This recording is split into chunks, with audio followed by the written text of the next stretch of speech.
Lonjakan kunjungan wisatawan ke Bali pada libur Natal dan Tahun Baru Nataru berdampak pada meningkatnya jumlah atau volume kendaraan di Bali yang berujung pada kemacetan. Pemerintah Kota Denpasar sebagai ibu kota provinsi pun memprediksi volume kendaraan naik 20%.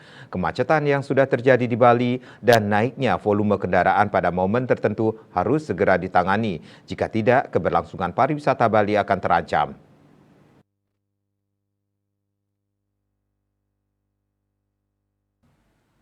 Hal tersebut diungkapkan oleh Ketua Bali Tourism Board, Ide Bagus Agung Parto Adnyano. Dia mengatakan kemacetan ini tentunya berpotensi merugikan pariwisata Bali, khususnya sisi citra Bali, sebab umumnya wisatawan enggan mendatangi wilayah yang padat. Menurut Gus Agung, kemacetan ini pada tahun lalu masih dapat diterima. Hal ini karena ada euforia pasca COVID-19 yang mana masyarakat melihat keramaian berarti ekonomi berputar.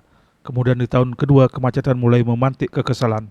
Di tahun ketiga, kalau kemacetan tidak bisa diatasi, pemerintah tidak dirinya yakin Bali tidak akan menjadi destinasi favorit lagi untuk Wisdom dan Wisman.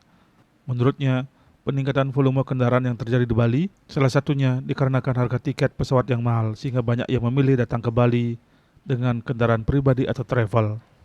Widya Stuti, Bidis Bali melaporkan.